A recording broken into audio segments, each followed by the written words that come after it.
There is a beautiful passage by Kahlil Gibran in which he speaks of time in a way that gently challenges the way we usually understand it, where he suggests that what we call time is not something that moves in a straight line, but something that is deeply connected to the way we experience life. He invites us to look at time not as a sequence of moments passing from past to future, but as something that exists in a different way, where what we call yesterday, today, and tomorrow may not be as separate as we imagine. If we pause for a moment and observe our own experience, it becomes clear that the past exists only as memory and the future exists only as imagination, while what we call the present is the only moment that is directly experienced. Yet even this present moment is difficult to hold because the mind constantly moves, bringing in memories from the past and projections of the future, creating a sense of movement that we call time. Because of this movement, we begin to feel that life is something that is always passing, something that is slipping away from us, and this creates a subtle tension within, where we feel the need to hold on, to plan, and to control. We say that time is running out, that time is moving forward, and that we are moving along with it. But if we look more carefully, we may begin to question whether time is actually moving at all, or whether it is our mind that is creating this sense of movement. When we sit quietly, even for a few moments, and allow thoughts to settle, there is a different quality to experience, where the sense of past and future begins to fade, and what remains is a simple presence that does not seem to be moving in any direction. In that presence, there is no urgency, no sense of something being lost, and no feeling that something must be achieved before it is too late. This raises a simple yet profound question. If time were truly moving as we believe, would it disappear the moment the mind becomes quiet? Or is it possible that what we call time is closely tied to the activity of thought?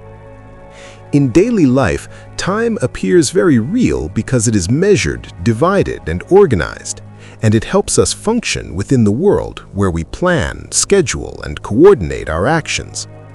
At this level, time has a practical value, and it allows life to move in an orderly way. Yet there is another dimension to experience where time does not seem to operate in the same way. In moments of deep attention, when we are fully absorbed in something, the sense of time often disappears, and we later say that time passed quickly or slowly, depending on how we experienced it. This suggests that time is not experienced in a fixed way, but changes according to the state of the mind. If time were an independent reality, it would feel the same in every moment.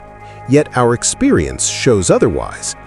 There are moments that feel long, moments that feel short, and moments where time seems to stop completely. This does not mean that time does not exist at all, but it invites us to question the way we understand it. Perhaps time, as we usually think of it, is not something that exists outside us in a fixed form, but something that is closely connected to the way the mind moves. Kahlil Gibran points towards this when he suggests that time is not separate from us, and that what we call the flow of time may be a reflection of our own inner movement. If this is seen, even in a small way, something begins to change in the way we relate to life. The pressure to reach somewhere in the future begins to soften, and the weight of the past begins to lose its hold, because both are seen as movements within thought, rather than fixed realities. This does not mean that we stop functioning in the world, or that we ignore practical responsibilities, but it changes the way we hold them. Life is no longer experienced as a race against time, but as a movement within a presence that is always here. When this becomes clear, even for a moment, there is a sense of ease that arises, because the constant feeling of being pulled by time begins to fade. We begin to see that what we are is not something that is moving from one point to another, but something within which all movement appears. And in that understanding, the idea of time as something that controls us begins to dissolve, and what remains is a simple awareness that is not bound by past or future, but is present in every moment. Perhaps this is what is being pointed to when time is described as an illusion, not in the sense that it does not exist at all, but in the sense that it does not exist in the way we imagine it.